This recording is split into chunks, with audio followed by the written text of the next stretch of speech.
Now I'm starting a new chapter. We reading Exodus from today. Exodus chapter 1. These are the names of the sons of Israel who came to Egypt with Jacob, each with his household: Reuben, Simeon, Levi, and Judah; Issachar, Zebulun, and Benjamin; Dan and Naphtali; Gad and Asher. The total number of people born to Jacob was 70.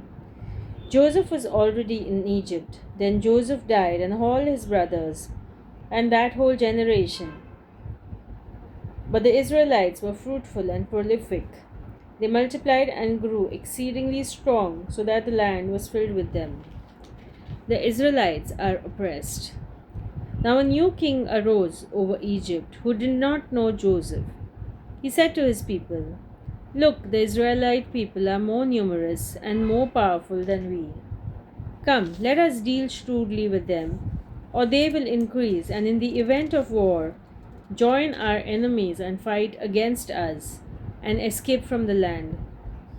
Therefore, they set taskmasters over them to oppress them with forced labor. They built supply cities, Pithom and Ramesses, for Pharaoh. But the more they were oppressed, the more they multiplied and spread, so that the Egyptians came to dread the Israelites.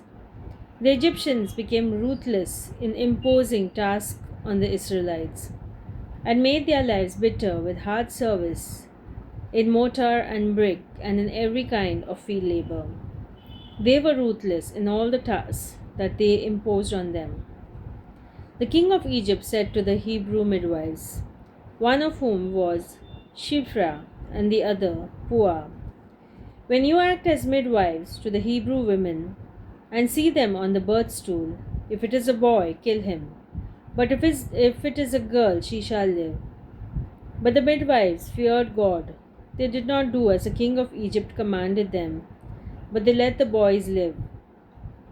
So the king of Egypt summoned the midwives and said to them, "Why have you done this and allowed the boys to live?"